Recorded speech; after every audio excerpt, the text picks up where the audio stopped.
I forgot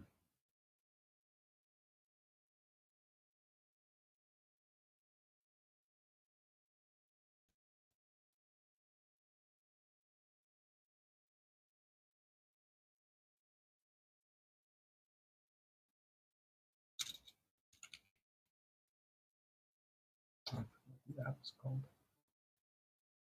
Let's see. Okay.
fuck?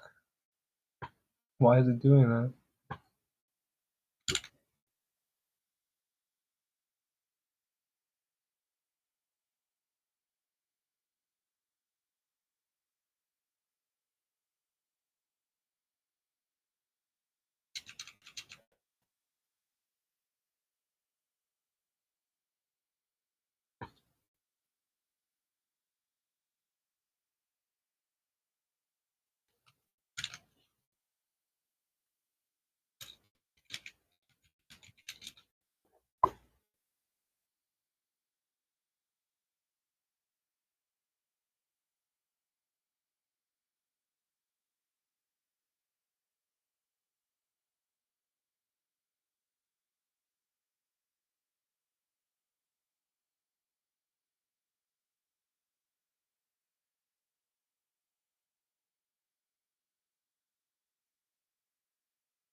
You know what you mean?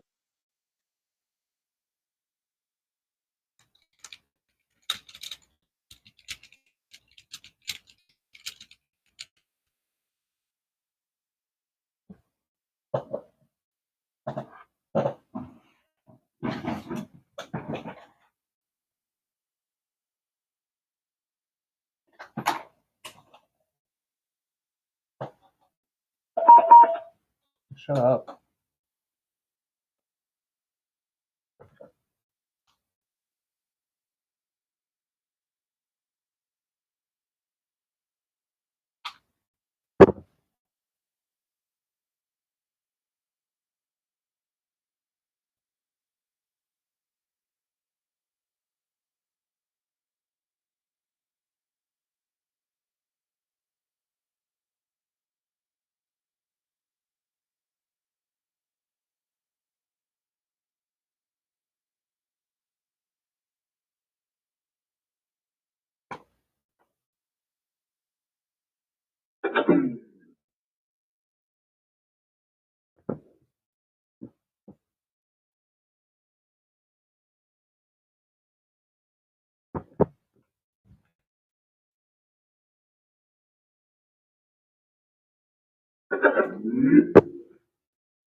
Fuck ChatGPT, man.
Retro gaming, censorship, and the importance of preservation.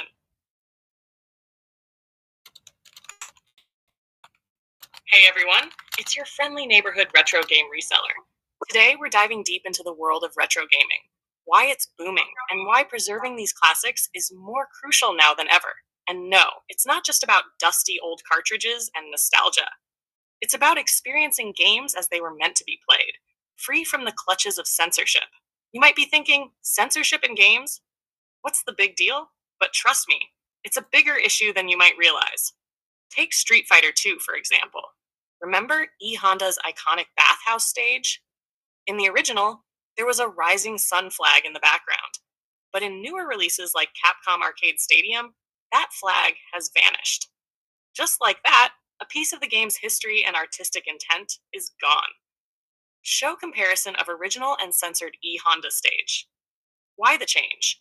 Capcom likely wanted to avoid any potential backlash in other parts of Asia, where the rising sun flag carries negative connotations due to its association with Imperial Japan and World War II. Interestingly, even in South Korea, where the symbol is now strongly rejected, there were no issues with it back in the 1990s when Street Fighter II was at the height of its popularity. It really makes you think about how cultural perception sensitivities change over time. But the main point here is this: the game was altered, and not everyone is happy about it. This isn't an isolated incident either. Censorship is creeping into modern re releases and even affecting the development of new games. It's like the Orwellian concept of doublespeak, using language to obscure, disguise, or even reverse the meaning of something. Quick visual aid explaining doublespeak with simple examples like downsizing instead of firing employees. Think of it like this: advertisers use doublespeak to make you think they have your best interests at heart, when really, they just want to sell you something. In the same way, censorship in games can be a form of doublespeak, where companies hide their true motives behind seemingly noble goals like protecting players. Maybe it's about maximizing profits or avoiding controversy, but at what cost? Transition to gameplay footage of censored games. Here's a table with some examples of how games have been censored. Game title, original content, censored content. Reason for censorship: Street Fighter 2, Rising Sun flag in E Honda's stage. Flag removed to avoid potential backlash in Asia due to historical associations. Dead Rising, erotica photo category. Category removed to avoid objectification despite the game still containing violence and gore. Dragon Quest III, option to choose gender, replaced with Type A and Type B to avoid potential controversy or offense. Now, these changes might seem small, but they have a real impact on the gaming experience. Censorship distorts the original artistic vision, limits player choice, and can even create inconsistencies and confusion within a game. And when developers start worrying about every little thing that might offend someone, creativity takes a hit. The result? Bland, homogenized games. Classic retro games. So, what can we do?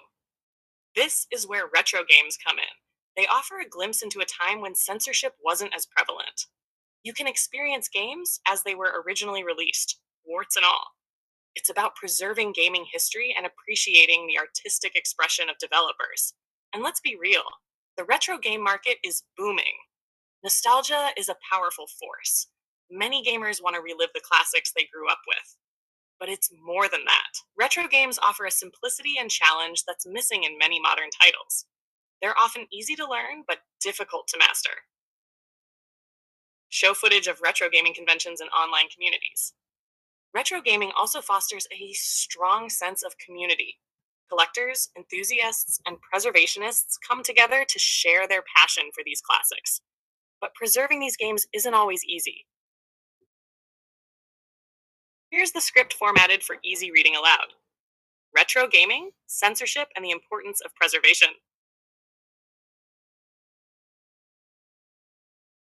Hey everyone, it's your friendly neighborhood retro game reseller.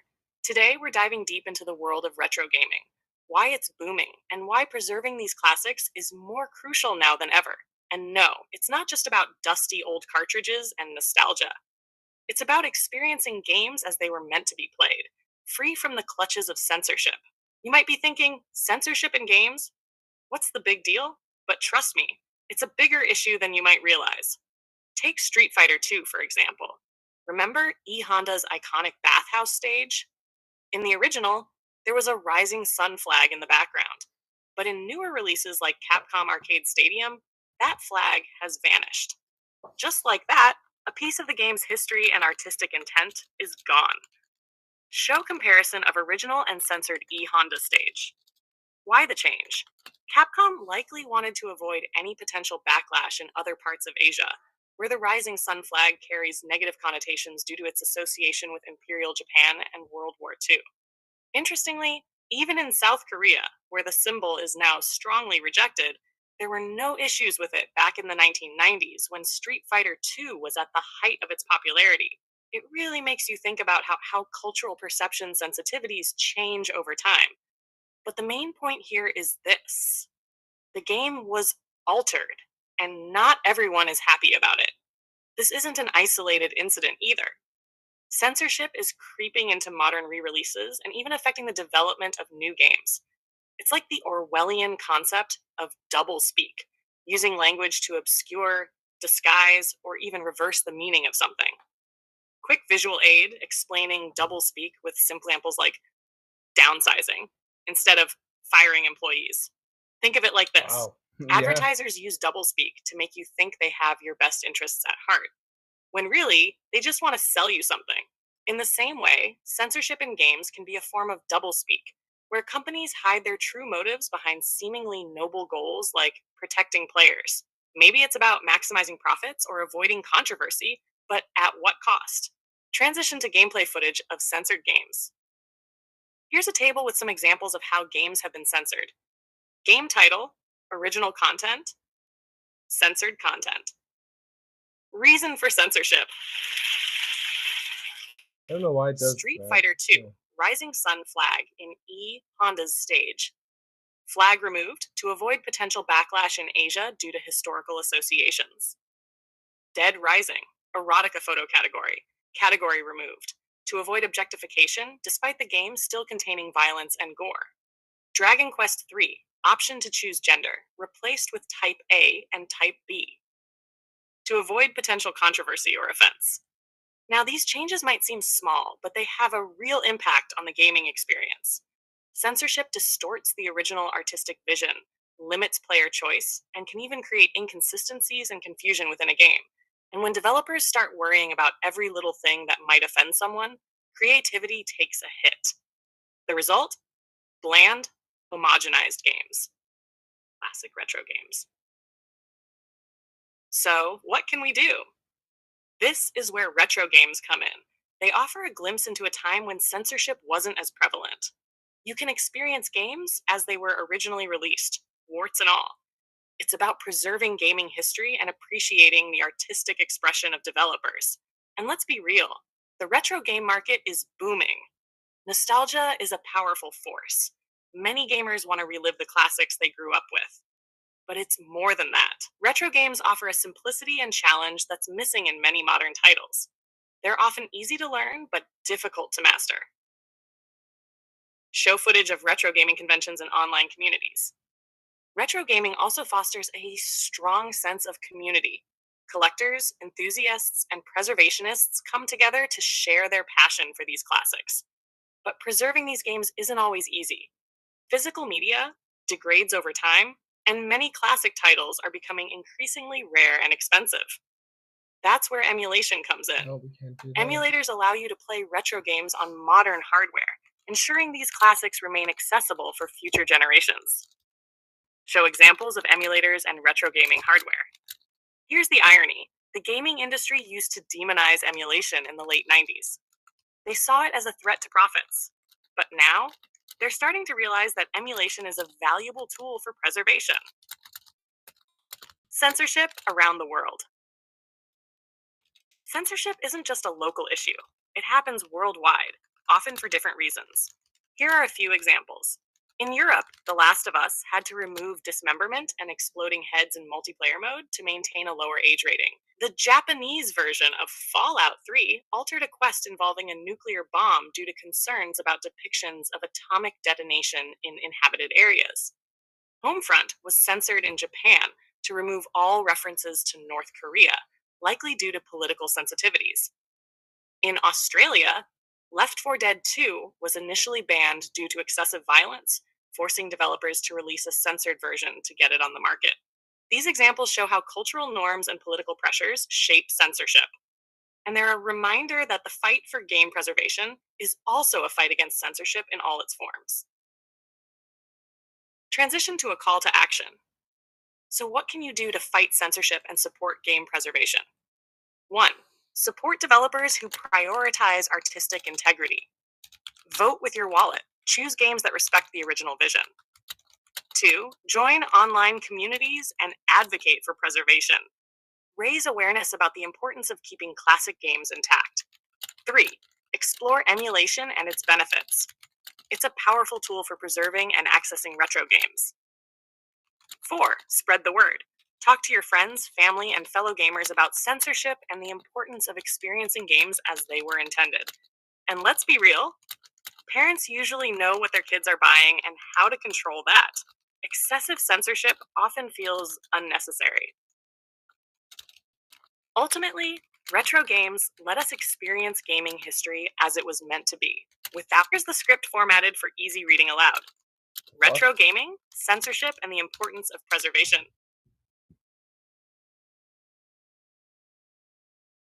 Hey everyone, it's your friendly neighborhood retro game reseller. Today, All right.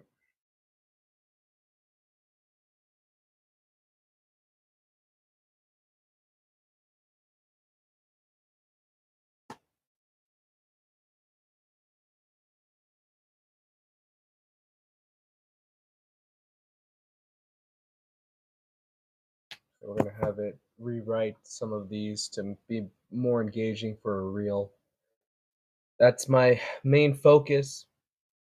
Is to prioritize making the best quality reels that I can that are dense in information, but also um sort of provide an educational aspect because of the type of audience I'd like to garner. So mainly, we're trying to be inclusive to everyone, but I'd like to have a community that engages in discourse or might be interested in sort of uh taboo type subjects like this. Another video I'm gonna be doing later would be like some of the um it's gonna involve like stock market analysis and uh things like how loot boxes actually increased the output of games through companies like EA because they had more capital to work with. A lot of these concepts are generally seen as negative um aspects of the gaming culture. But in capitalist society, it actually benefited a lot of people. For example, in the reselling game, when that whole loot box controversy came out, it actually brought up the value of some of the older Battlefront and Star Wars games. So just kind of things to talk about. Not everything's black and white, even though a lot of gaming journalists and media outlets would like it to seem that way.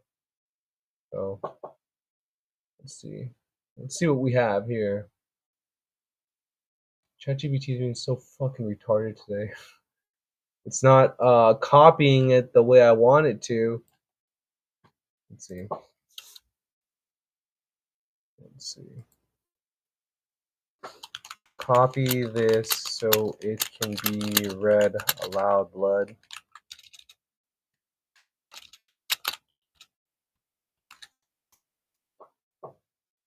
All right. Let's see.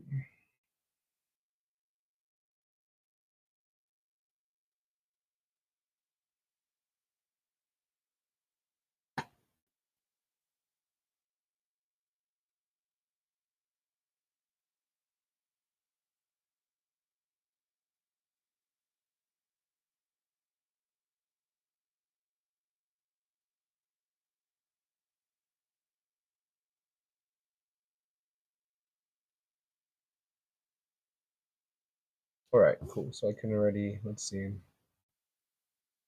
Take that part out. We'll start with the hook. Like, censorship in gaming is a critical component that lots of people really don't discuss. And what I mean by that is that when, so we could say something like that. So let's start with that. Okay. I'll speak it aloud into this. Censorship in gaming is a component of the industry that not many people discuss. As a full-time reseller, my main goal of distributing products is to retain the value and historical context in which these games are, or rather were delivered in. We start with something like that. So we have that. Censorship in gaming is a component of the industry that not many people discuss. As a full-time reseller, my main goal of distributing products, so that's the thing, is that already I can tell that's a little too wordy. And given I think with the YouTube audience, they're more willing to sort of sit through and sift through all of that jargon. But reels and TikToks, you have to be snappy, man, and that's the thing that I'm really beginning to learn, and it's a big kind of difficulty curve to get around. To try to be snappy and complex at the same time, uh, which is why I think tools like AI are sort of beneficial because it'll help me in sort of grounding a lot of these concepts in that realm. Uh, so that's what we'll start with. I'm just gonna kind of read aloud what the script is gonna be, and then I'll have the model revise it in a way that might be better suited for uh, the type of the demographic we're aiming for here. Ultimately, the main goal of these reels is to bring more business into our shop, uh, online or in person, get more trade-ins and stuff like that. And I've been told that maybe focusing more on the retro gaming element of like it being a shop might be beneficial. That might be right, but I think that having quality content that sort of in entices discourse and maybe brings people into the scene who might be interested in this stuff. Uh, it all sort of facilitates back to the same thing. I'd like to think so. These next few reels will be sort of experimental in that aspect. We're still going to plug the shop in some way. Um, but I think that uh, given the type of content that I make, rather than just churning out the same shit over and over again, which I'll do, the little ones I really don't mind. I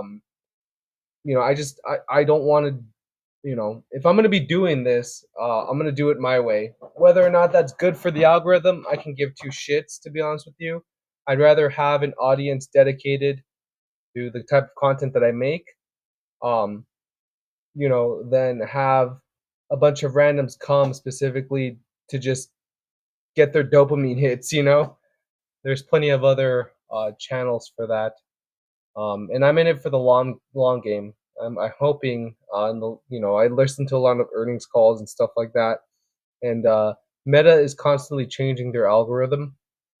So uh, I would hope that in the long run, the body of work that I produce will speak for itself, rather than chasing trends. Which one of the ones I see a lot of right now are, for example, the Meta glasses give a POV of you know uh, people going to different um, uh, swap meets or finding people on OfferUp and just kind of documenting the what they get, and that's cool and all. But those are like a dime a dozen type thing, and you really don't have the personality attached to the actual videos.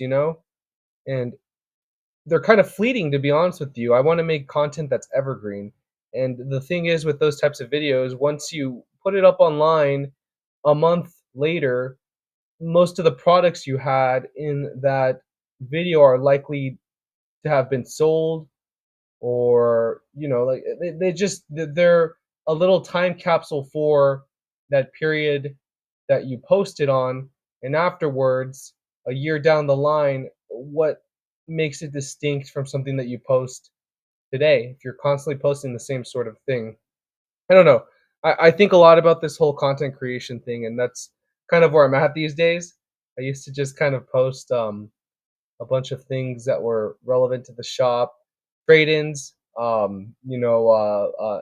to say that, I mean, that we'll continue to do that, but I think that in terms of the things I really want to focus on now, it'll be dissecting aspects of gaming like this, because I love it, man. I love gaming, and I'm really interested in the nuances of it that most people really don't consider.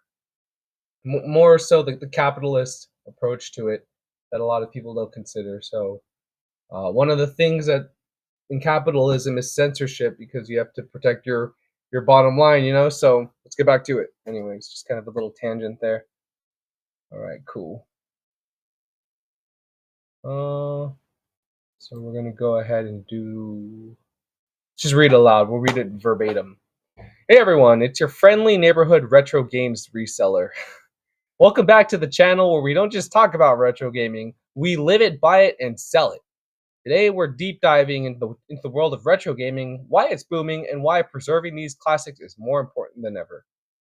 And no, it's not just about dusty old cartridges and nostalgia, it's about keeping gaming history alive, free from censorship, and ensuring these legendary games stay in players' hands where they belong. If I could just comment real quick, ChatGPT sucks at writing, man. I mean, it's good at structuring ideas out, but it's a shit writer.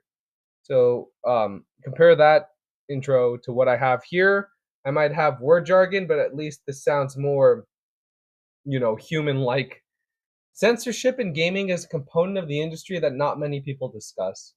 As a full-time reseller, my main goal of distributing products is to retain the value and historical context in which these games are, or rather, were delivered in. I mean, it's going to be revised, but that's what I have so far. Let's see. All right. So the main driving force behind this would be the podcast that I discussed. So I'll just kind of add that to a script. We'll do it at the beginning here. Yeah, how can I start that? I'll just kind of go at it. I'm an avid gamer, and the other day I was listening to a podcast in which the podcasters discussed censorship in games and gave the context of E Honda stage in Street Fighter 2 being redistributed in newer gaming systems such as One Up Arcade or the Capcom Arcade Stadium Collection, and having removed elements that are still prevalent in the original cartridge today. And it got me thinking, retro gaming is booming at the moment, and it's beyond just the capitalist approach of selling these games, but really to preserve the integrity of what the original developers um, entailed in creating their games. The E Honda stage that I'm referring to used to have a rising sun flag, uh, and in newer releases that has been removed. This got me thinking a lot about censorship in games, and then it'll lead into that part that I was talking about. Censorship in gaming is a component of the industry. Okay, so we'll do that. Let me read it aloud real quick. As a full-time reseller, I'm an avid gamer. I'll actually share my screen to show what I'm doing too. Let's see. AirDroid. AirDroid right here. Okay. The fuck? Alright. Aircast. There we go. Let's start casting. So you're going to see my screen. This is my phone right here, just so that way you could see that I'm talking to it and how I'm going about editing all this stuff. It's 3:40 in the morning here. We're about like 30 minutes from LA when on Rumble asked a question. Rumble's lit as fuck, man. We have an actual audience there. Compared to other platforms. I'm glad they're able to retain a lot of the time. All right. Anyways, so here we are. This is the screen right here, and then this is what I'm writing down. So we're gonna go right here. Censorship in games, full-time reseller. Okay, here we go. So, this is gonna go to the beginning.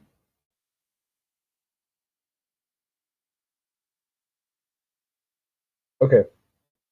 I'm an avid gamer, and the other day I was listening to a podcast in which the podcaster discussed censorship in games and gave the context of E Honda Stage and Street Fighter II being redistributed in newer gaming systems such as 1UP Arcade or the Capcom Arcade Stadium Collection, and having removed elements that are still prevalent in the original cartridge today. And it got me thinking, retro gaming is booming at the moment, and it's beyond just the capitalist approach of selling these games, but really to preserve the integrity of what the original developers entailed in creating their games. The E Honda stage I'm referring to used to have a rising sun flag, and in newer releases, that's been removed entirely. This got me thinking a lot about censorship in games. Censorship in gaming is a component of the industry that not many people discuss. As a full-time reseller, my main goal of distributing products is to retain the value and historical context in which these games are, or rather, were being delivered in. So this will all be revised. I mean, it's all jargon right now, or rather, it's based. But more or less, there's a lot of um, supplementary things that we're going to remove eventually, just to kind of start writing out the script. Because I don't like to just copy ChatGPT verbatim. I think that's sort of lazy, and a lot of people can tell when you're just kind of reading a script that it wrote. So we're going to go here again and continue reading, see what we can kind of take from it. Just so I don't know if we have the X viewers and some people coming in. All of this is based off of deep research that I did with different models. Today I spent about 2 hours just going about Gemini and Perplexity, refining things. This is one of the deep research results that it came out with, and this is another one. So we're using all of that to create. Oh, and I did some other research. So this is mainly where a lot of the inspiration came. Brown versus Entertainment Merchants Association. I did some deep diving into that, which was like a California. They were trying to push for um, games in California to not be sold to minors that included things like violence or graphic content, which I would assume is kind of the same thing. But we did some research on that. Ultimately, it didn't pan out. And then Gemini gave some other references here that we went through. So that's where all of this is coming from. So in theory, I've done a lot of due diligence, and what we're doing now is we are facilitating or rather condensing all of the information that we had into talking points for a 3-minute reel. And a lot of the things that I've done some deep research on can be split into several videos. So this is one of them. I think I could do probably 3 from what all the research I did today. So that's what we're doing. All right, so let's continue onwards. Let's see here. There we go. All right, welcome back. Da da da da. Street Fighter 2, arcade cabinet, just like that. Okay, a piece of gaming history is artistic is gone. It's interesting to note how far censorship um, in gaming spans, especially in aspects of re-releases. I sort of, in a draconian sense, compare it to that of 1984 Doublespeak, in which, okay, so Doublespeak is what we left it at, because there's a part here. Or, I mean, we can kind of save that for later. Okay, so historical context, interesting to note. Let me bring my screen here too. There we go. It's interesting to note how far censorship in gaming spans, especially in aspects of re-releases. So we're there. Well, Capcom likely wanted to avoid backlash in certain parts of Asia where the Rising Sun various negative connotations.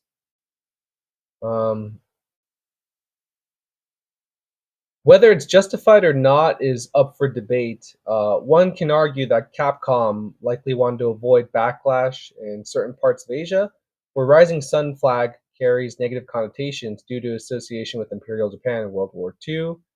But regardless, the fact that the game was altered in any way, and most people sort of don't even realize it, got me thinking and about how far this type of rewriting spans, something like that, and then we can kind of make this new topic. Topic 1: censorship is creeping into modern re-releases. If you're familiar with the concept of doublespeak, it's a George Orwell concept from the 1984 book where language is used to obscure, disguise, or even reverse the meaning of something. We're sort of living in that reality these days. Beyond just the way advertisers use doublespeak to make you think they have your best interest at heart, uh, doublespeak spans industries such as gaming, in which they do the same thing. All right, something like that.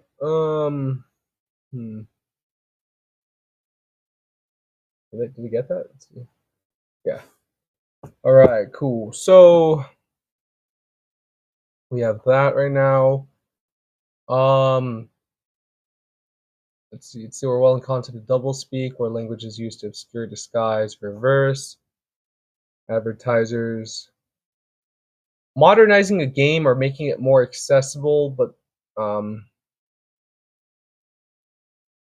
let's see.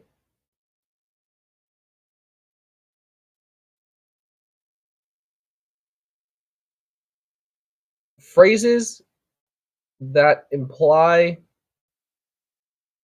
vague concepts such as modernizing a game or making it more accessible often have ulterior motives, whether it's maximizing profits, avoiding controversy, or appealing to the widest demographic possible. There's always a reason why decisions are made in a capitalist sense. Here are some examples of game revisions that sort of reflect the concepts we are discussing. Beyond Street Fighter II and Dead Rising, the erotica photo category was completely removed in later iterations, done as a reason to avoid objectification. In Dragon Quest III, the option to choose a gender, whether it be type A or type B, was removed to again avoid controversy. Let's see.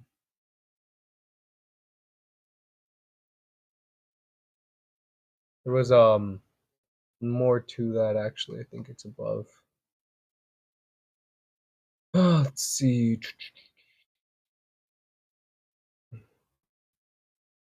In Europe, The Last of Us had to remove dismemberment and exploding heads in multiplayer modes to maintain lower age ratings. The Japanese version of Fallout 3 altered a quest involving a nuclear bomb due to concerns about depictions of atomic detonation in inhabited areas. Homefront was censored in Japan to remove all references of North Korea, likely due to political sensitivities. And in Australia, Left 4 Dead 2 was intentionally banned due to excessive violence, forcing developers to release a censored version to get it onto market. These examples show how cultural norms and political pressures shape censorship. And they're a reminder that the fight for game preservation is also a fight against censorship in all its forms. Um, some of those were read verbatim, although what I'm trying to do right now is kind of just write out a script and refine the key points, and from there the coherence will kind of align with what we're getting at. Let's continue here.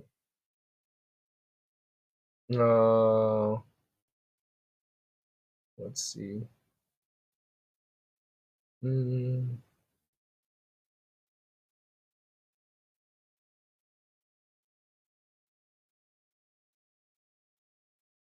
Now, as a gamer, you might be thinking, why does this all matter? Well, censorship distorts the original artistic intent and vision of the developers who created it. It limits player choice and creates inconsistencies among the different versions that one plays. Um, it stifles art in its essence, and the result are homogenized, bland games. As censorship continues, you start to see things that you start to see products that are meant to be inclusive for everyone that really cater to no one.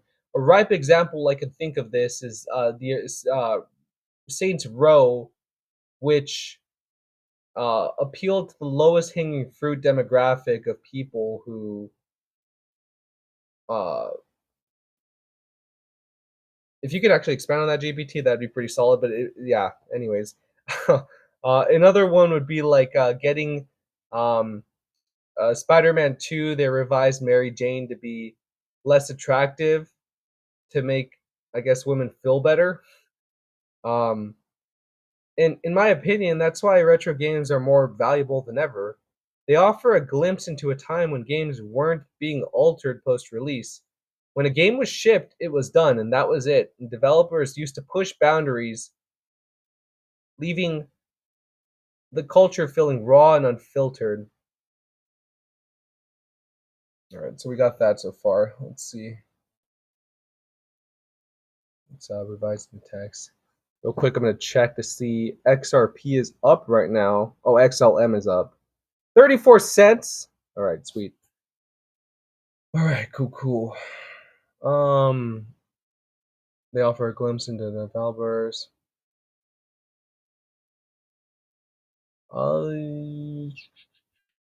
At VGS, we see this firsthand. Gamers, collectors, and enthusiasts want to get their hands on original, unaltered copies of their favorite games. Whether it's an NES cartridge, a complete in-box PlayStation Classic, or a factory-sealed gem, the demand has never been higher. And I think an aspect of this is that re-releases don't capture the authenticity that the old releases had. These types of games are disappearing, they're harder to find, and the prices are climbing. That's why here, I don't think of us just as resellers, but we really curate gaming history. Um, We make sure that games of this caliber stay in the hands of players, not corporations. So if you're passionate about gaming history, there's never been a better time to get involved. If you want to reminisce about the classics and keep doublespeak away from your games, hit us up or come visit our shop. All right, that's basically the skeleton of what we have right now. I think that we'll revise this right now and uh, see what it comes out with. Let's see here. All right, so I'm gonna put this on the chat. Copy and paste it. We really make sure to copy and paste, man, because this Android's a little finicky sometimes. All right. We're gonna put it here, and I'm gonna say, this is a script version I've written, and I want you to revise it to be coherent throughout the entirety of the points that we're making, and also maybe revise it if necessary to include or expand on the points I'm making. All right. Let's see what it comes out with, and then we're going to have it read aloud. And while that's happening, let me see what earnings are on today. Because I like watching stocks, man. Let me see. I don't know why the hell it keeps on putting in this document format. You can't get it to read it that way. Let me let it know. Please. Oh, it's on my phone. Okay. Please write it in a way that I can copy and paste and also have the text read aloud.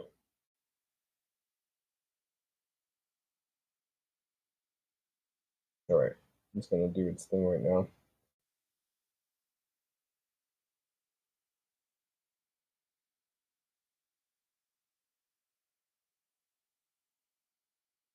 If it's shit, then we'll just let's see. Hey everyone, it's your friend and welcome back to the channel. We live by. Today we're deep diving in the world of retro gaming, how it's booming, censorship in games, Capcom.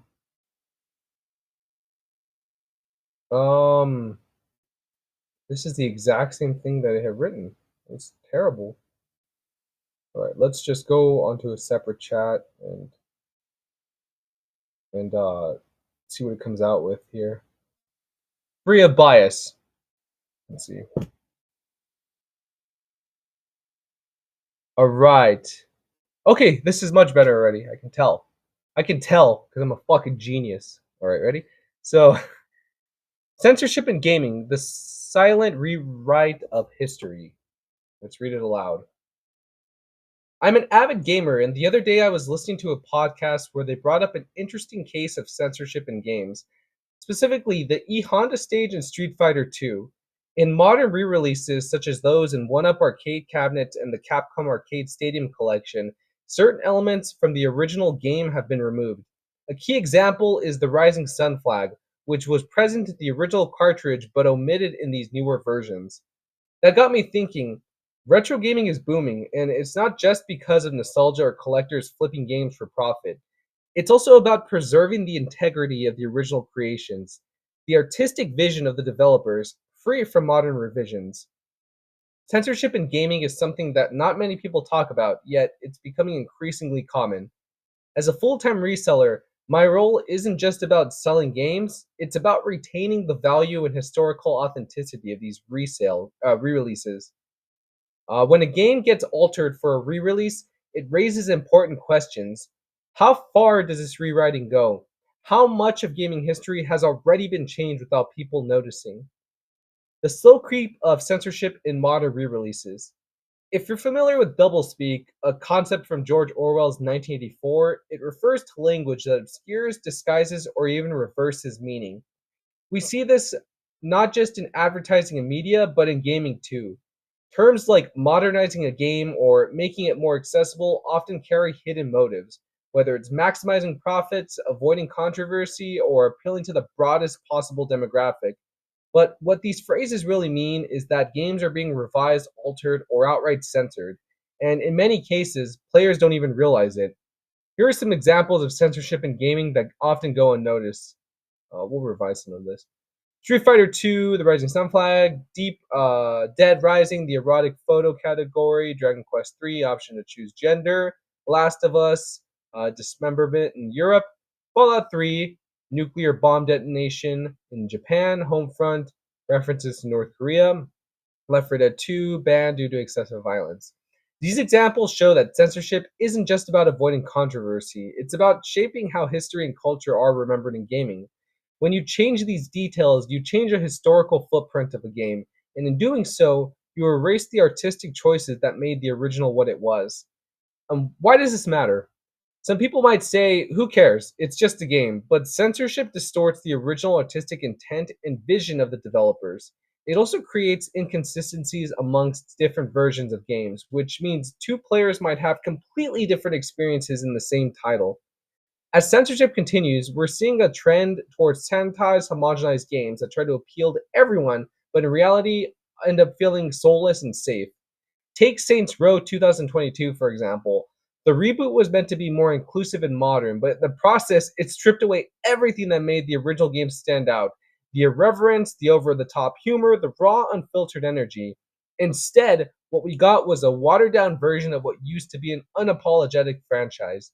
Another example is Spider Man 2, 2023. Insomniac revised Mary Jane's appearance, allegedly making her less conventionally attractive, supposedly to align with modern sensitivities.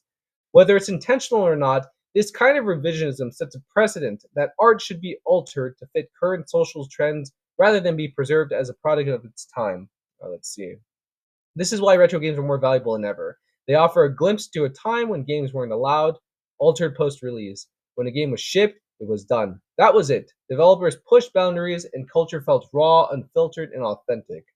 Preserving gaming at VGS. Alright. At VGS, we see this firsthand. Gamers, collectors, and enthusiasts are hunting down for original unaltered copies of their games. Whether it's an NES cartridge, a complete in box PlayStation Classic, or a factory sealed gem, the demand has never been higher.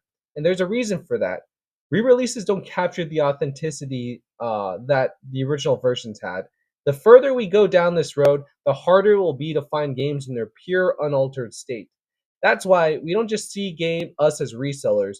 We're curators of gaming history. We make sure these games stay in the hands of players, not corporations. If you're passionate about gaming history, now is the time to get involved. Keep doublespeak away from your games. If you want to experience the classics as they were meant to be played, hit us up or come visit our shop. Final thoughts on revision. At the end of the day, games are more than just products or a piece of blah blah blah. So blah blah blah. What is information does? All right, that's not bad. So we have this is one revision. I'm gonna have to revise it probably like another maybe 2 more times because it's a little long. If I have GPT read it, if it's over 3 minutes, then that's no good because Here's a YouTube revised Shorts. version of your script that ensures coherence throughout, expands YouTube on key Shorts. points, and sharpens the messaging. Shut up. There we go. YouTube Shorts only allows for 3 minutes, and that's kind of the main demographic aside from Reels I'm trying to capture. TikTok, you could post whatever the hell, and people will gravitate to it, to be honest with you. But I want to keep a lot of these Reels under 3 minutes, so they have to be dense in info, but also quick and to the point enough to retain a person for 3 minutes. Maybe I shouldn't cap myself and make this a full video, but these are pretty solid points as they stand. So that's what we have right now. Maybe we can revise it further. Let's see. So we have censorship in gaming. So yeah, already I think it's already at a minute. Let's see where it's at. Becoming increasingly common. As a full-time reseller, my role isn't just about selling games.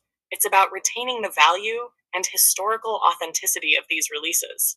When a game gets altered for a re-release, it raises important questions. How far does this rewriting go?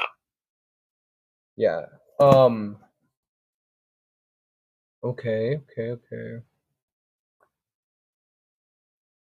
At VGS is a full-time reseller. Interactive pieces of art. So let's see what we can do here. We'll run it through O1 and further refine points. And if O1 does a shitty job, then I'll just do it manually here, but let's see. I don't want to do it like that. Let's see. This is a reel that I am making. I've condensed down many points and ran it through the 4.0 model to revise the overall flow of the script. However, it seems to be a bit too wordy still, and I'd like to further condense the points to make the overall dialogue more snappy while retaining the density of info. What do you suggest, Blood? Alright, so we're going to do that. And then what I'll do also while that is happening is I'm going to do a version that is just bullet points. Because I'd like to maybe see how I could read it aloud. Sometimes just having the bullet points and making stuff up on the fly that is correlated to the script that GPT made comes out better. Let's see. Fantastic. Can you condense condense this script into bullet point format so that I can riff without being confined to the overall script. Include key elements to make the flow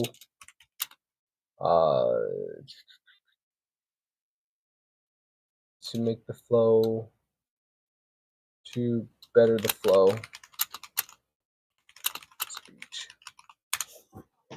All right, let's see what it comes out with here.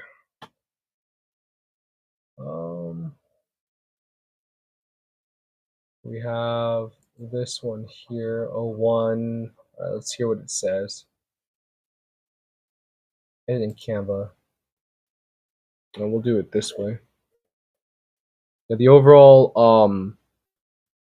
talking point in the original script was 5 minutes, which I might be able to talk faster, to be honest. Worst case scenario, we'll just use what we have. But I like to just go at it until the points are snappy enough, and I also have to consider the B-roll that's being used. Although I've been doing B-roll with Sora, so that actually could take longer, to be honest with you, because Sora can generate shitty outputs sometimes. But I'd rather do original B-roll than give free publicity to different channels. I'm a capitalist, man. I got to think about that type of stuff. All right, let's see here. So we're gonna do this right now. censorship in games. This is it right here. All right. Let's hear it aloud. Snappy version that keeps the core points intact. Censorship in gaming, the silent rewrite of history. I'm an avid gamer, and I recently discovered that modern re-releases of Street Fighter II have removed E Honda's iconic Rising Sun flag. That got me thinking, how often are games we love being quietly revised or sanitized? Retro gaming boom. It's not just about nostalgia.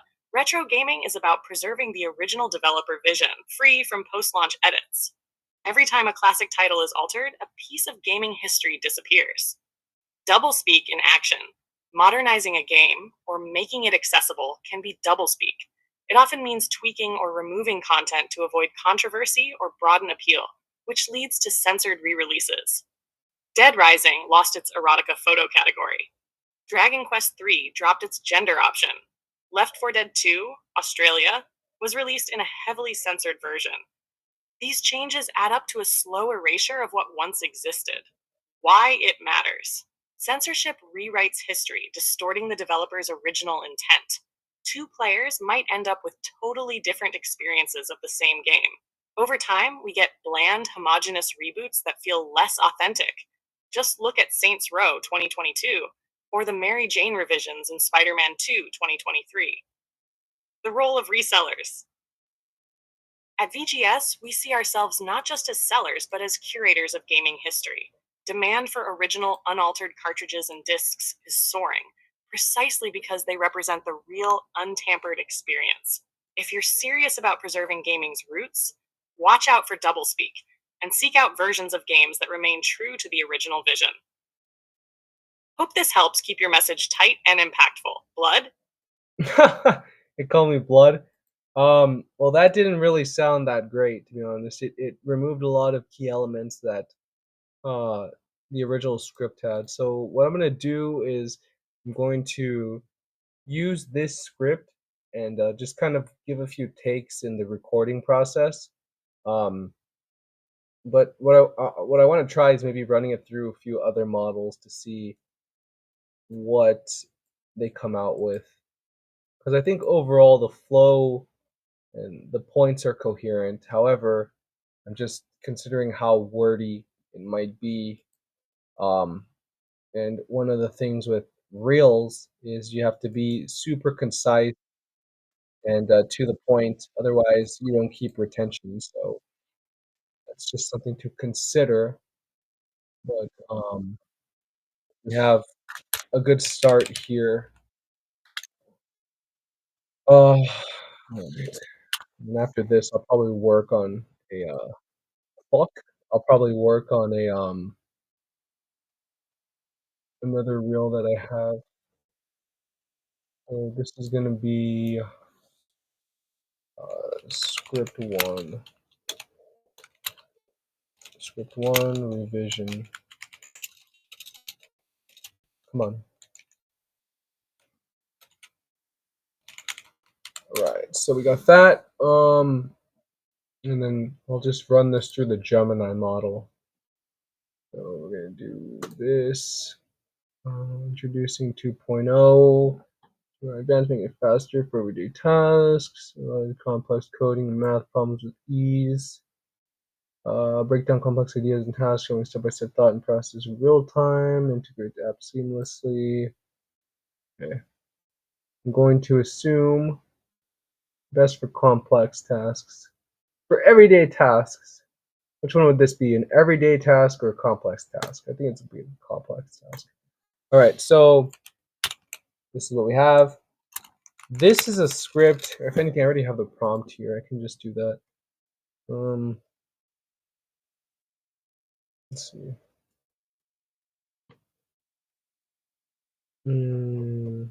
This is a reel that I'm making. I've condensed it down points and ran it through Forma. But it seems to be just a word.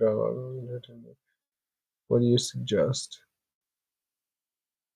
I don't know if Gemini's cool enough to be called Blood, so right. Let's see what it comes up with. Okay.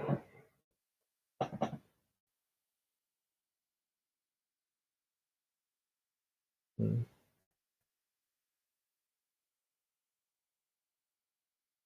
All right. These strategies: front load, short. Okay, let's see what it came up with. That's interesting. Did it really quick too. All right. Get to the most interesting example of censorship immediately. Don't bury it. The Street Fighter 2 is perfect. Okay. See this? This is Street Fighter 2, but it's not the Street Fighter 2 I grew up with. This is censorship, rewriting gaming's history right in front of us. Have you ever heard of doublespeak from 1984? It's modernizing, making consoles. It's code for changing them. Actually, this is a lot better. Okay, this is solid. What I'll do also is I'll give it the original script and just say to revise it. Because I'm just curious how these different. I mean, Google is pretty cool because it can research anything in the Google ecosystem, including the Google search engine. So it might actually be the best writer out of all of them, given that it has that capability. Whereas this model, ChatGPT, just most of the stuff is in house, I think. Um, okay, so let's see.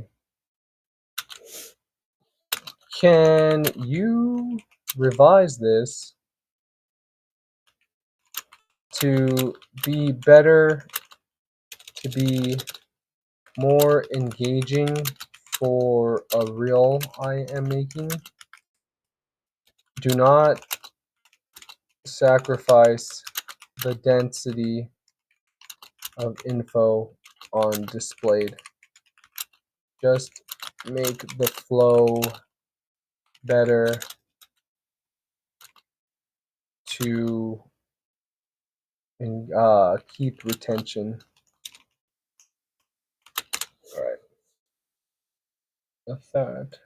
Let's see here.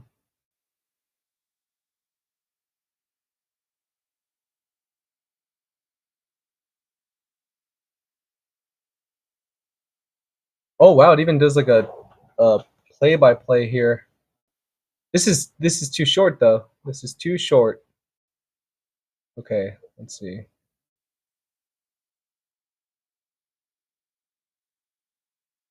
I've broken it down into short, punchy segments. Write a script. Okay, let's do this one more time. I'm gonna have to delete that one too. I don't like the way that one came out. Delete. Delete that shit. All right.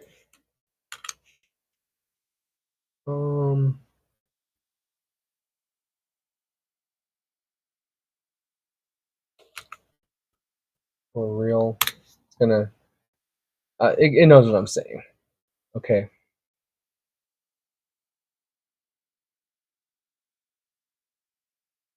Okay. Let's see. Rapid montage of classic games ending on distorted glitch screen. They're rewriting gaming history, and you might not even know it.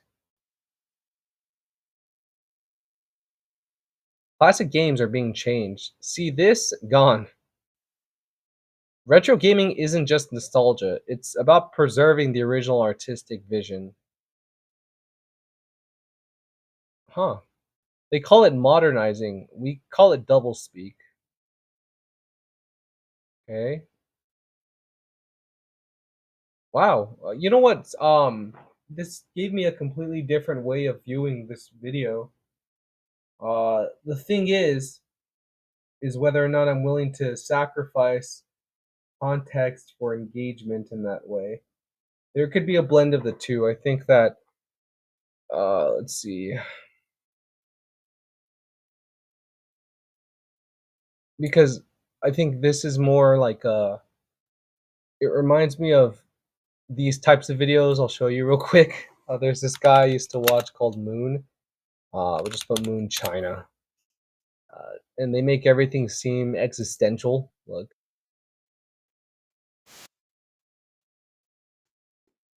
You know what? I'll do it like this because I don't think you'll be able to hear the audio. So, look, every point he makes in his video sounds super existential. Modern America has some huge problems to deal with. The fentanyl epidemic has destroyed entire communities, turning prosperous cities into zombie slums. There's chaos at the border with Mexico as thousands of people easily slip past evading security checks and make their way into the country every single day. With millions pouring in, no one has any idea where they are. America's security is broken down as key infrastructure is slowly replaced with cheaper, unsecured technology. Meanwhile, the quality of life is falling drastically. Without any other choice, more and more Americans are duping to buy cheap products made with even cheaper labor. The next generation are full of anxiety and doubt, growing up in a world surrounded by hostility and negativity. China has left them. So I mean that's a good way of going about it. Also, I'm going to really have to think this through. Let me see.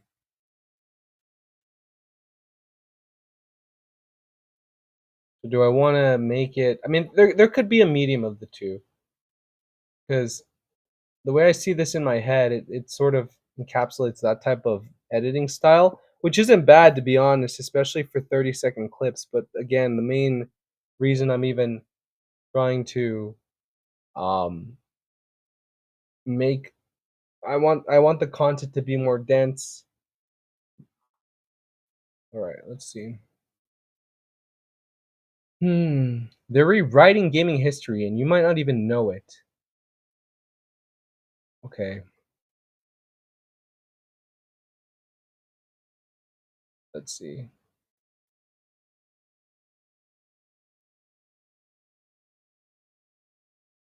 Let's take out that retention part. Let's see. Well, let's see what we got right with this one here.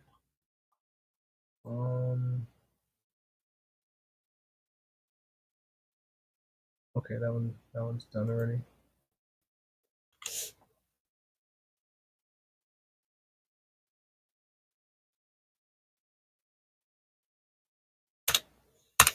Let's see if we just keep it at revise the real.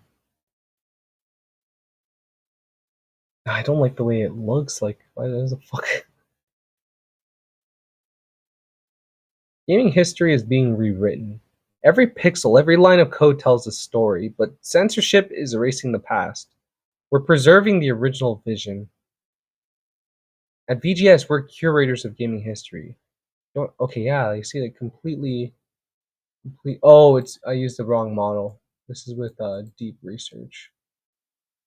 Okay. Do this again. We'll do it with Flash. Let's see how it comes out in this model. All right. All right, this is a little more like it, I think.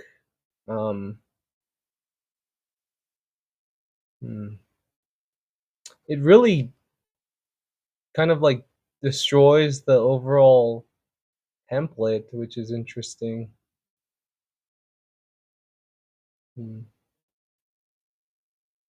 Video opens with montage of classic games. Okay, let's see. Retro gaming is huge, but something sinister is happening. Censorship. Remember this?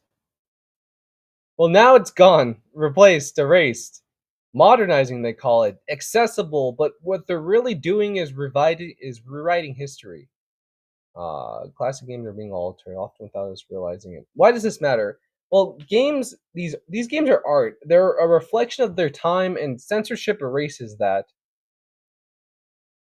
Look at Saints Row. Inclusive or just bland? They sanded down everything that makes it unique.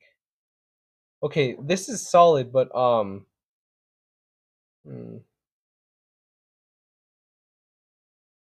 let's see.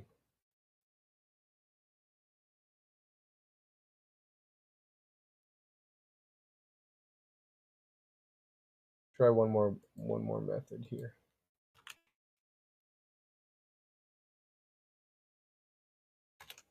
Revise this script, please.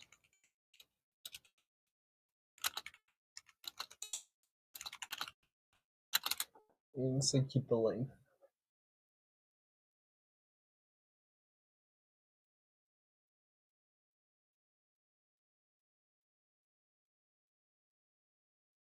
Um.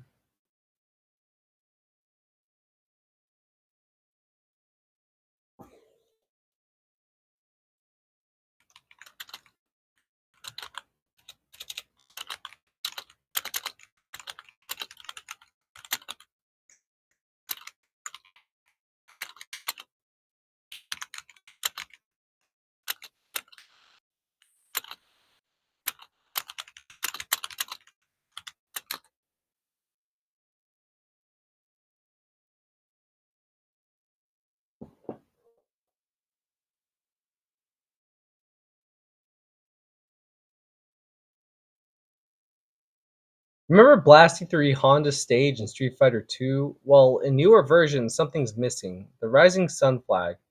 This seemingly small change is a symptom of larger problem. See, like I already know this is a little too wordy here. As a gamer, I've noticed a troubling trend: the increasing censorship. Video games are being censored without you knowing. There's an increasing amount of censorship in classic modern games, especially re-releases. Take, for example, the removal of the Rising Sun flag from a Honda stage in recent versions of Street Fighter 2. This seemingly small change sparked a larger question: how much of video games are being subtly rewritten? Retro gaming's My name is Matt, and I'm a full-time retro seller. Retro gaming resurgence isn't just about nostalgia. I like to think it's also about preserving the original artistic vision of developers. As a reseller, I see my role more than just reselling games. It's about preserving historical authenticity. When games are altered, it raises concerns about how far this rewriting goes and how much they've been changed unnoticed. The slow creep of censorship. Like doublespeak in 1984, terms like modernizing or making accessible often mask a hidden motive, which can make. Okay, let's see. All right.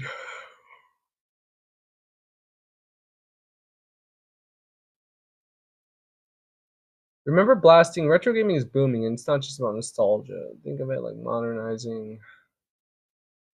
So these are all solid points. Let me see. Hmm. That quick format one wasn't bad either.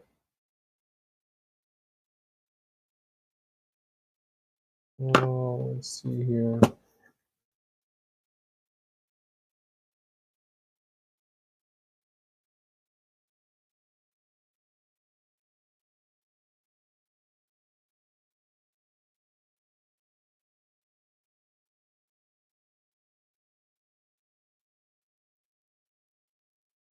I do like this version. I just kind of can take certain aspects of it and work with what I have there. So do the and take this. Damn it! Come on. Or I could just copy and paste it this way. Come on, man.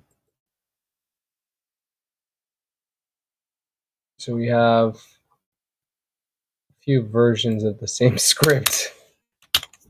And then what I'll do also is I'll take on that version that's really quick and to the point.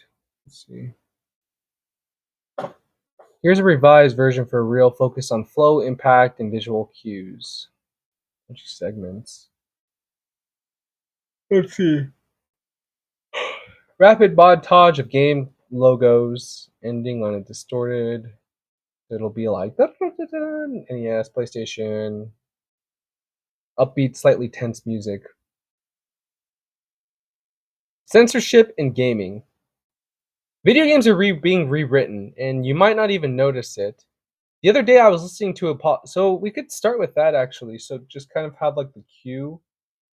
Okay, this might work. We what I think I can do is maybe combine the rapid pace that it's suggesting with context, and it'll come out to be probably about 2 minutes, like a minute and a half, something like that. Let's see.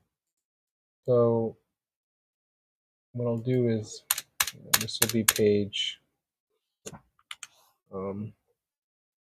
11. God damn. All right. Let's see here. And copy and print.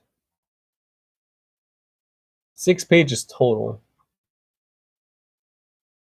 Let's see if I can make that a little smaller.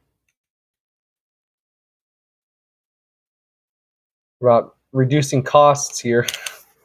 All right, let's see. So we have that. Why does this matter? It can be its own separate thing. Censorship in gaming. Podcast, double speak, Street Fighter 2. Why does this matter? And then this is its own separate thing here. So that's page 5 of 7.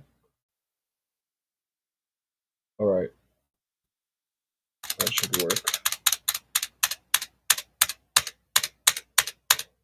I think we're on to something here.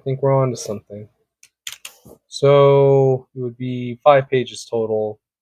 That would be 1, 2, 3, 4, 5. That works.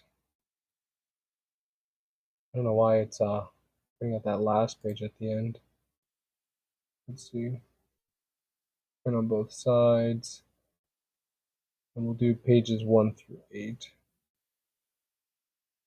1 through 8. 1 through 8. Alright, let's print this shit out now.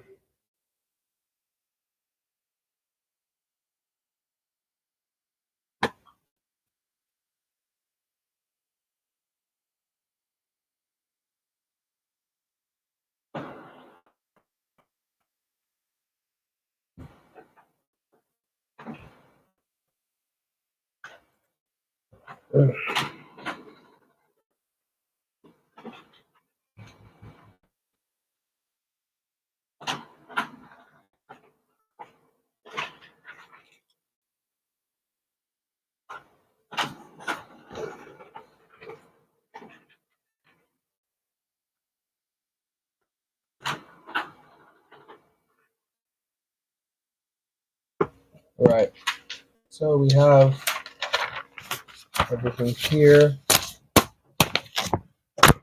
That's the script that we have. I have this one too. I think this is going to be something separate. So this will be for a segment on Brown versus EMA. So I'll probably put that in a little separate pile here. Brown versus EMA.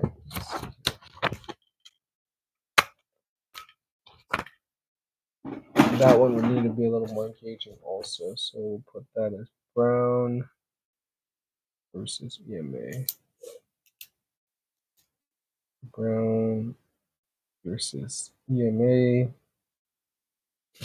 And this one will be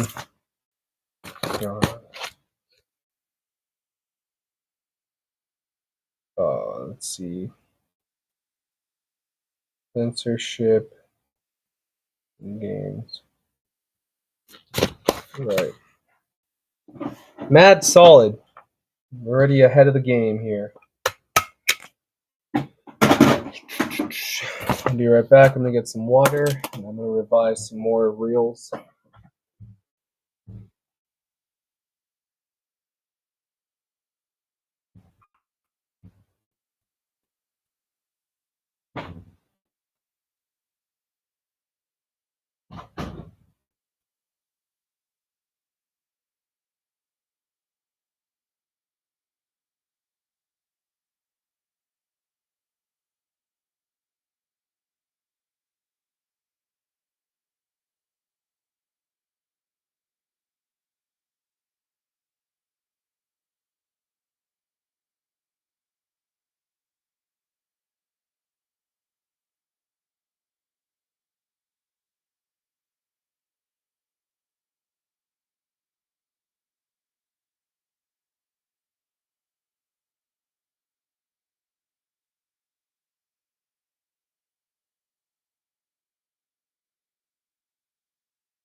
All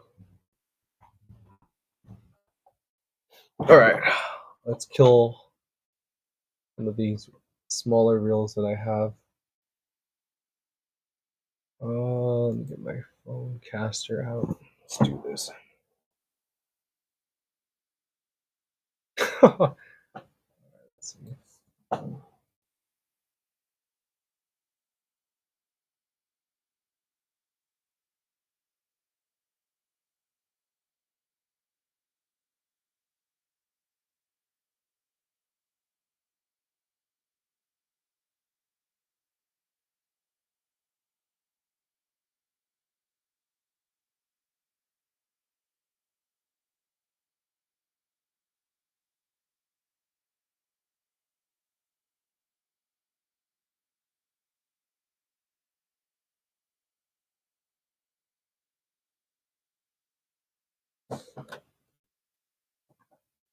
All right, so what I'm gonna do right now is focus on some reels, and then in the morning time, what I like to do also is go on Threads and Instagram and just kind of engage the algorithm. That's a really good way to grow. By the way, you get more from not more, but you get just as much from engaging as you do posting, especially leaving comments.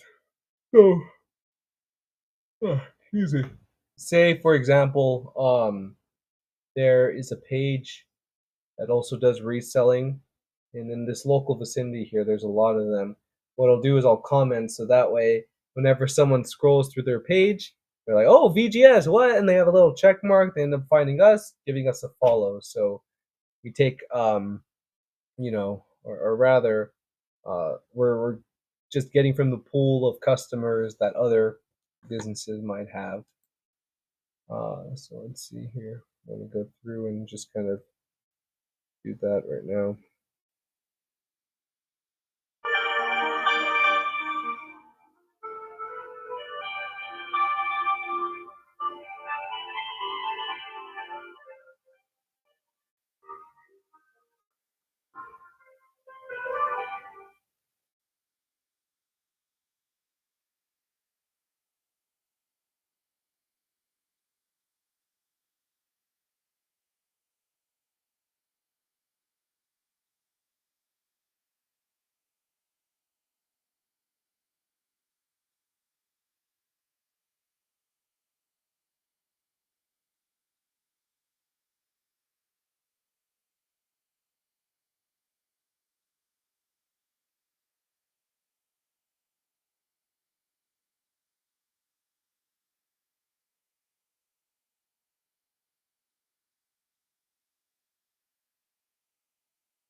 One of the things I want to try getting my algorithm to show, yeah, you see, so like this type of stuff. Retro Respawn, they're a pretty cool store. Fire products as always. Unprecedented compliments. All right, keep going. I want to engage more of that type of content. Let's see, Pixel Vault. Let's see if they post anything new. Nintendo Mini in stock. Eye candy.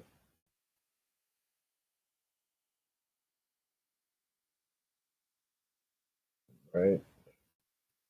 The more you engage those types of algos and posts, the more you engage those types of posts, the more the algorithm recommends it to you. So, what else can we do? Of these here. You see, I'm getting a lot of the same sort of shit. I gotta stop liking some of these that have no relevance to the reselling game. Here's a good one. Origins. What does it say? Open every day except Tuesdays. Come down and get some video games, Pokemon, and more here at Origins Game Shop. Straight fire. I don't really know what else to comment. Let's see. Get some more posts in. All these are the same, man. Okay, this is a cool one. 40 Years of Dust. This is what 40 Years of Dust looks like. So he's going to open it up.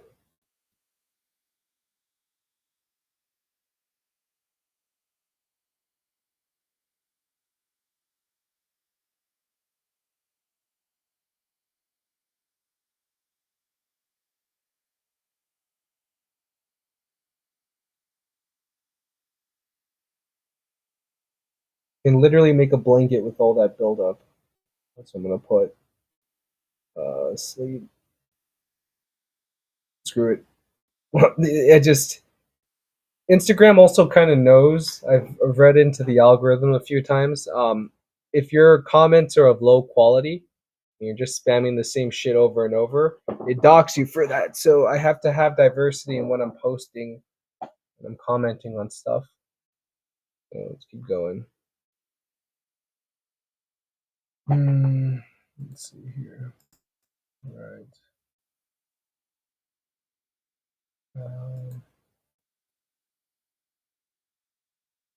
Oh, dude, this is a good one.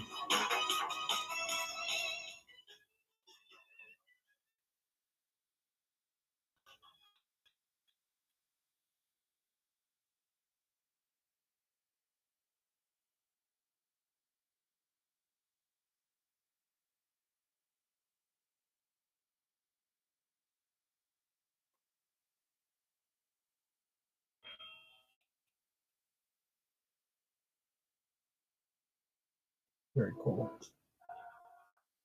Right, we need more reselling stuff. What the fuck? Skims? Alright. One second. I just got three things to say. God bless our troops. God bless America.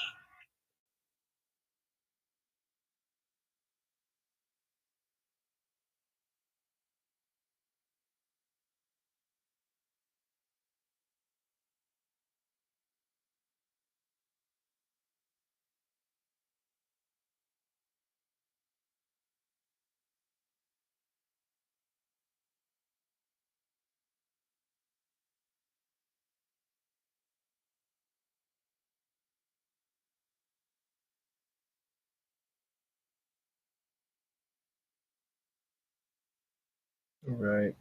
Let's see. This guy's really cool. He has some great artwork. He hasn't posted much though. Neither have I. I think the last post I did was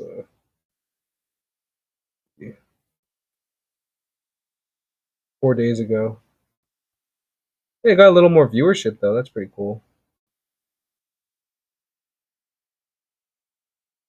Let me get that out real quick.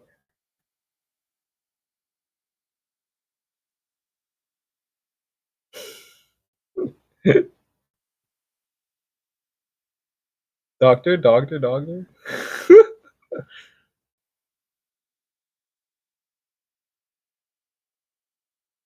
Alright. Let's see. Tracing paper, toilet paper. What?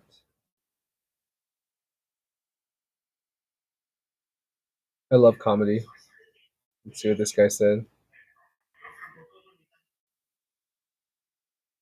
So I started dating again.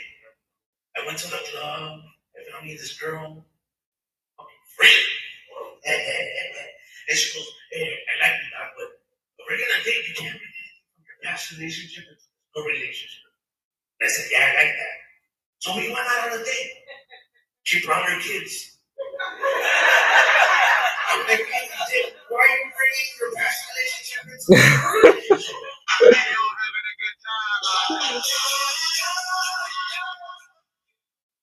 That was actually pretty funny. I met this guy at a convention. He does comedy. Let me see what else he has on here. But I have some cool conversations working as an Uber driver, so that's a plus. My passengers tell me, hey, you live in LA, so how are the fires? I mean, did they affect you at all? And I go, shit, I live in a place so ghetto that not even the fires want to go there.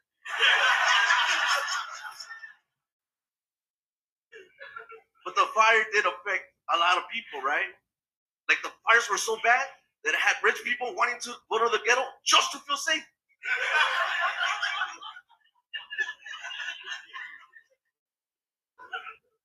The fires got crazy because, it had homeless people complaining about their new neighbors. That's how bad it got. That was pretty clever. All right, one more. Let's get back to it. Let's see. Let me do this one. Let's talk about the fires real quick. The fires have impacted everybody, man. But I live in a place so ghetto that not even the I fires. heard you did that one. Okay, one more. So they fired me. But it's cool because I got a job like driving the ambulance. But I got fired from that too. Because I would show up at the scene of a medical emergency and say, did anybody order Uber? People were pissed. So they fired me. Ironically, now I am an Uber driver. Right? And I'm trying to make some tips. That tells you, in order to make some good tips, have small conversations with your passengers. They're more likely to give you a tip. I'm like, man, I'm gonna do that because I want to get a nice tip. So I picked up this girl named Amanda, right? And the app tells me that I'm taking her to Planned Parenthood. And I'm all small conversation. So Amanda, are you going to work or are you just gonna go kill your kid?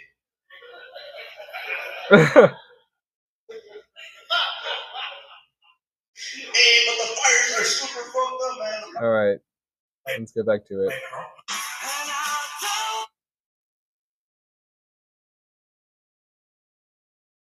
Let's see.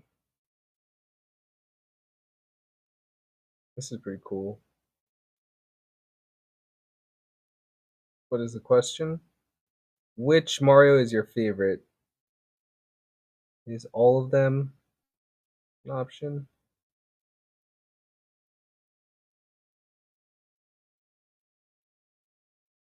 All right.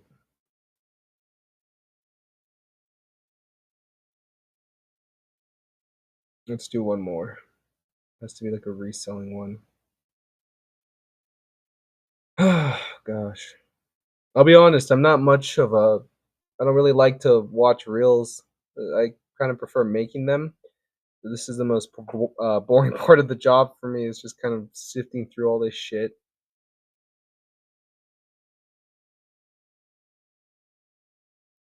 I'm just trying to find the right one. I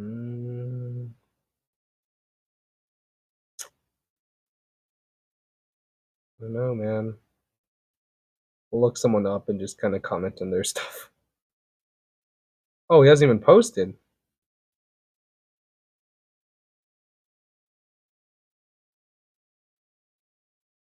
Why would I throw in the towel? I just got in my bag. I don't make no mistakes. Straight fire as always. Whatever, fuck it. We'll just do it again.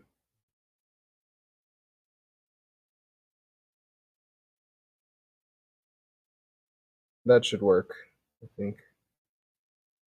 Comment on a few of these too.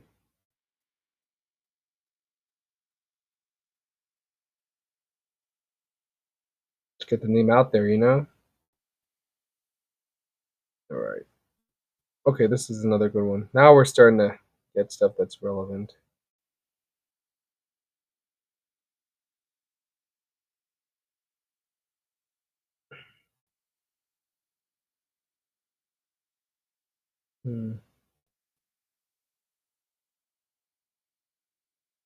Right. Let's go on X and Threads now and do the same thing. Freaking. Alright, let's see here.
Some of these I'll post on Threads again.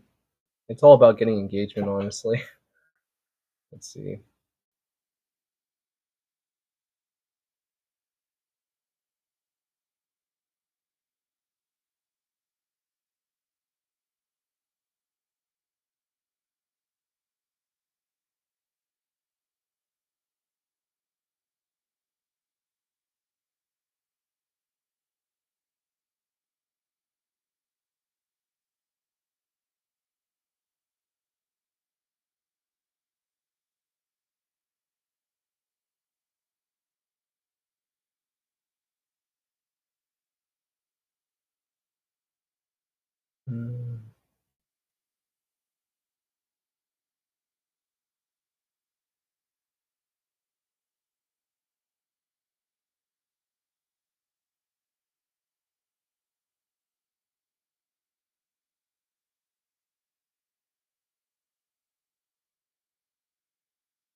Oh shit, it's 12 minutes? Okay. We'll have to condense that down a little bit and then delete that. It's going to take a lot of storage.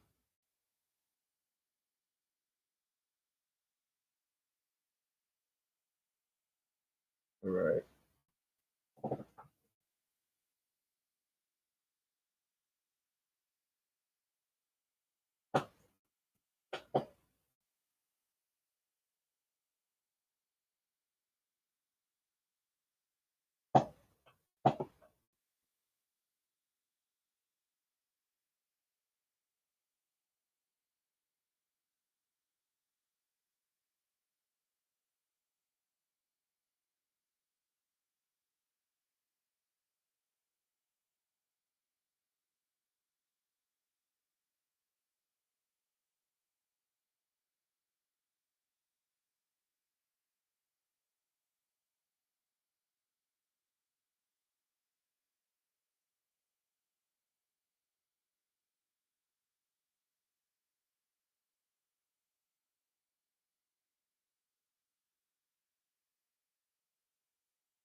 Okay, now we're gonna go on Threads and do the same thing there.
All right, that's enough engagement farming across the platforms.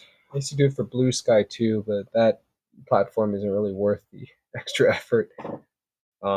It's mainly better for posting. So now let's work on a reel. Let me see what's going on with these stocks here.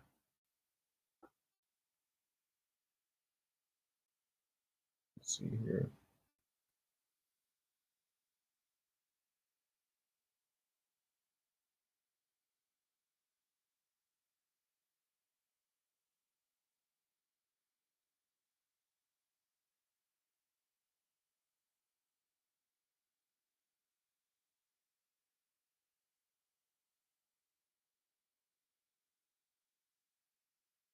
Right.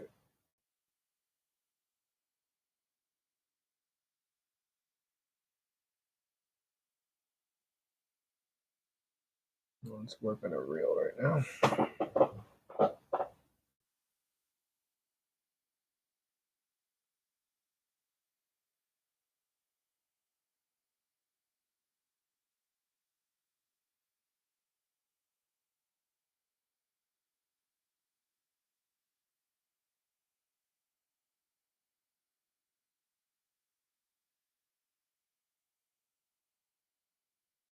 Holy shit.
Right.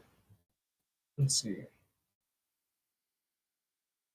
Those aren't what you think they are. They're signs in Hinduism, by the way.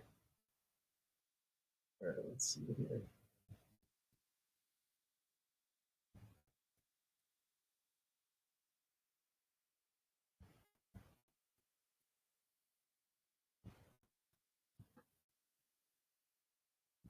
I wish they had comments on X.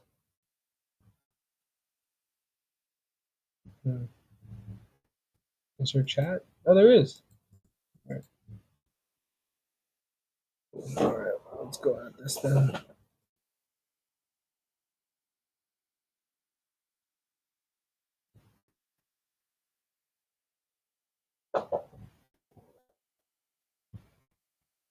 World for GameCube. Bart versus the World for GameCube is classic nostalgia. Bart versus the World for Game Gear is classic nostalgia. Bart versus the World for Game Gear is classic 90s Simpsons chaos. Bart versus the World for GameCube is classic 90s Simpsons chaos. In this game, Mr. Burns sends Bart on a wild world tour. Let's redo this.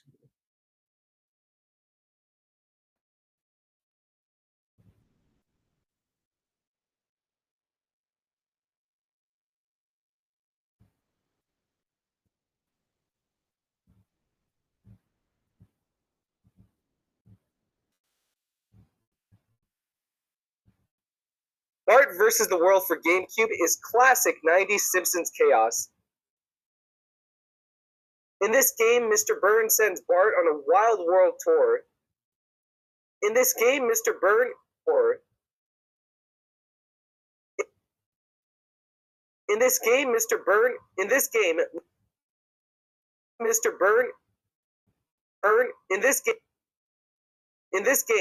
Burns sends Bart on a wild world tour. He has to skateboard, surf, and throw weapons to survive. From the Great Wall of China to Egypt, the game's levels are creative, but the controls are a little janky, to be quite honest with you. It's still janky, to be quite honest with you. It's still from the Great Wall of China to Egypt, you travel across a broad range of location. From the Great Wall of China, Bart vs. the World for GameCube is classic 90s Simpsons chaos. In this game, Mr. Burns sends Bart on a wild world tour. He has to skateboard, surf, and throw weapons to survive. From the Great Wall of China to Egypt, the game's levels are creative, but the controls are a little janky, to be quite honest with you. From the Great Wall of China to Egypt, you travel across a broad range of locations. The game's levels are creative, but the controls are a little janky, to be quite honest with you. Regardless, it's to Egypt, you travel across from the Great Wall of Bart vs. the World for GameCube is classic 90s Simpsons chaos. From the Great Wall of China to Egypt, you travel across a broad range of locations. The game's levels are creative, but the controls are a little janky, to be quite honest with you. Regardless, it's still fun seeing Bart take on global adventures with some weird Simpsons deep cuts along the way. Definitely check it out. Global adventures with some weird Simpsons deep cuts along the way. Definitely check it out. Bart vs. the World for GameCube is classic 90s Simpsons chaos. From the Great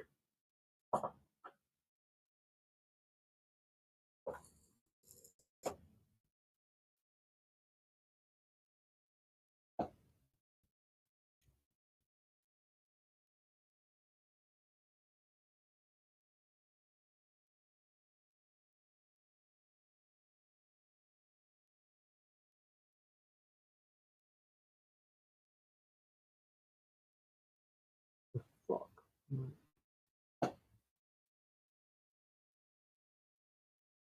Discord.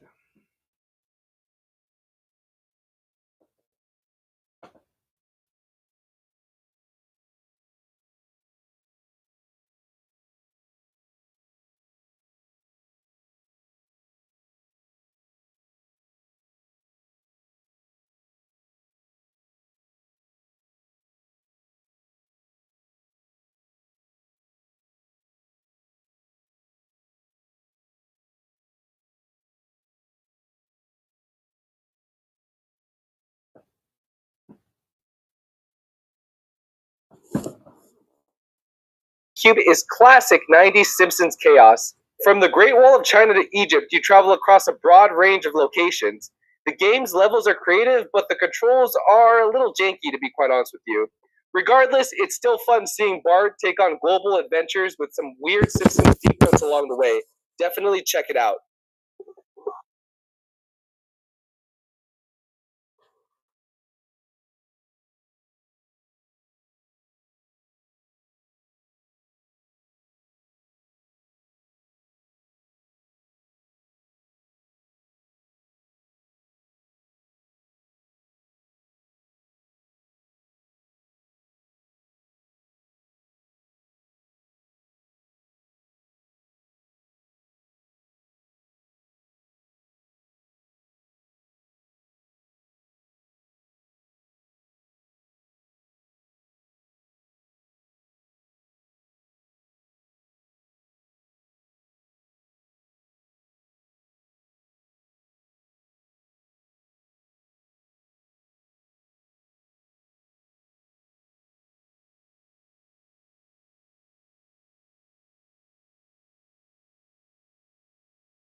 Bart vs. the World for GameCube is classic 90s Simpsons chaos. From the Great Wall of China to Egypt, you travel across a broad range of locations.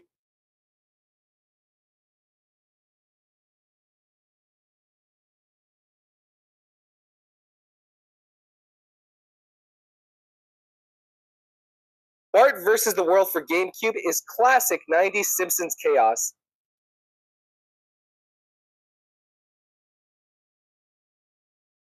From the Great 90s Simpsons chaos. From the Great Wall Simpsons chaos. From the Great Wall of China Simpsons chaos. From the Great Wall of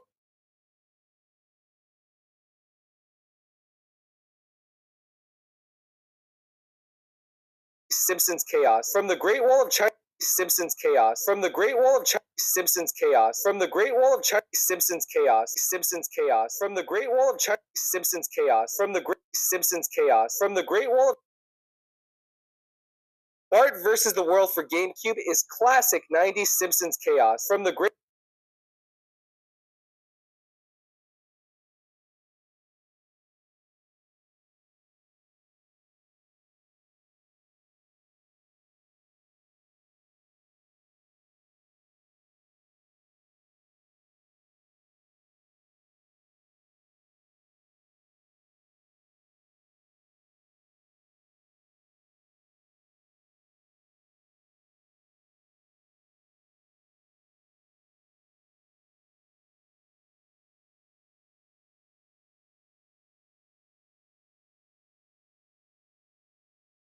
Bart vs. the World for GameCube is classic.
World for GameCube is classic.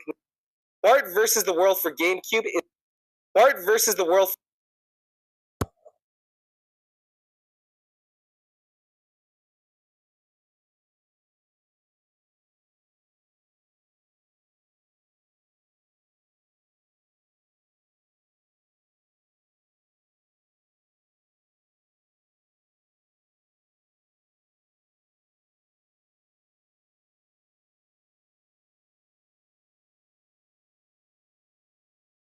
Bart vs. the World for GameCube is classic 90s Simpsons Chaos. From the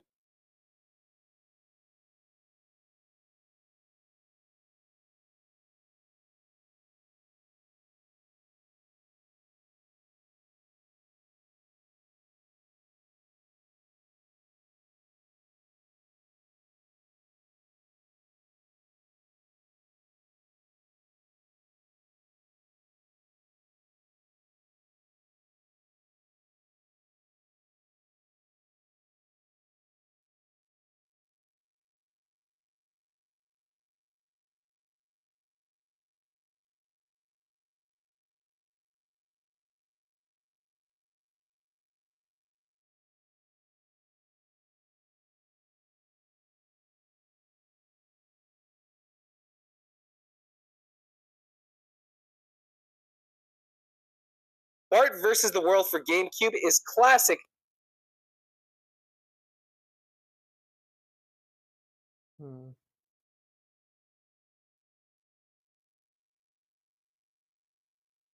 Bart vs. the World for GameCube is classic. Bart vs. the World for GameCube is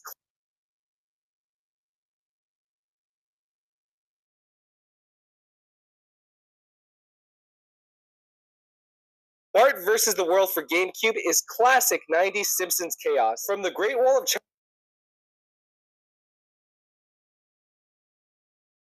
Bart vs. the World for GameCube is classic 90s Simpsons Chaos. From the Great Wall of China to Egypt. Bart vs. the World for GameCube is classic 90s Simpsons Chaos. From Bring that down a little bit. GameCube is classic 90s Simpsons Chaos.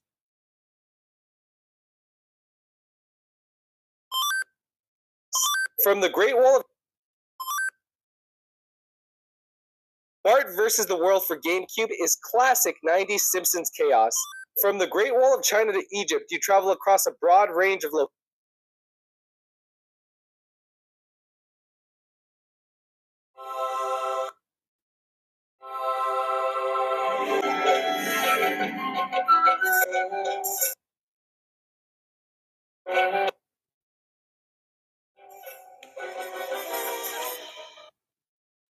Bart vs. the World for GameCube is classic 90s Simpsons chaos.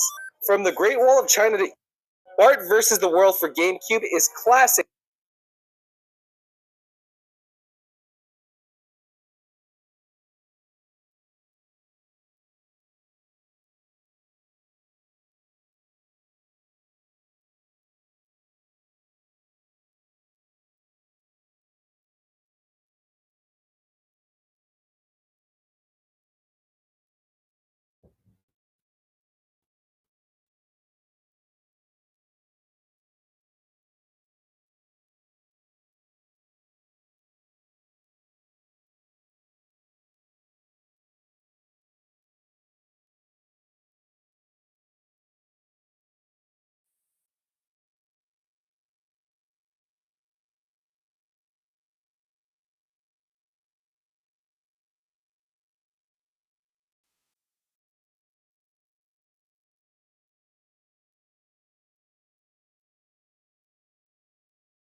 be under. Can't remember.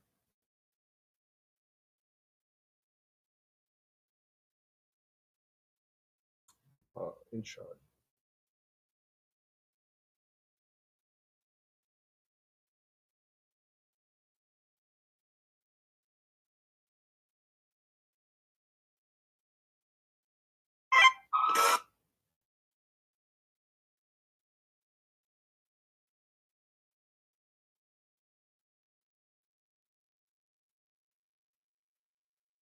Bart versus the World for GameCube is classic 90s Simpsons chaos.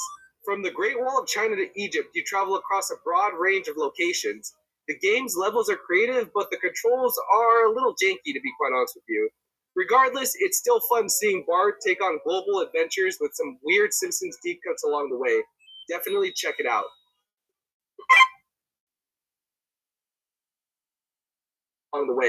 Definitely check it out.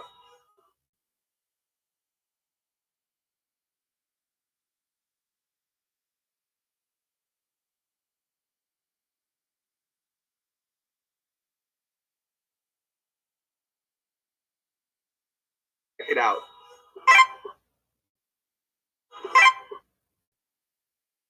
Check it out.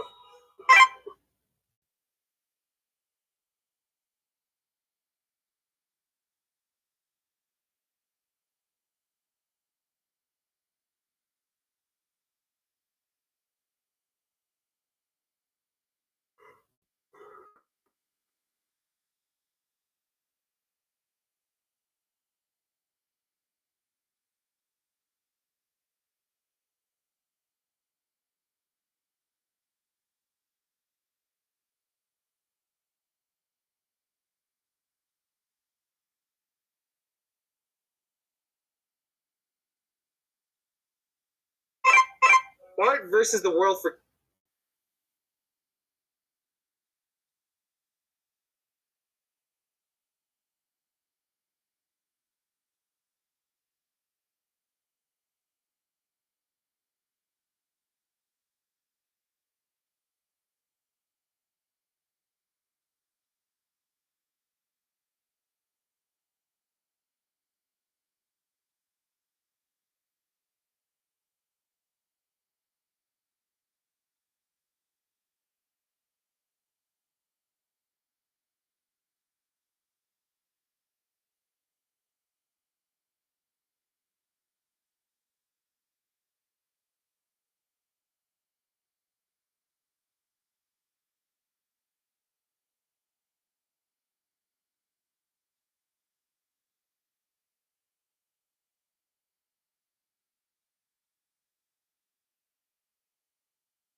things to record and a collage to make, so we are going to sign out now. Thanks for watching, everyone. Take care.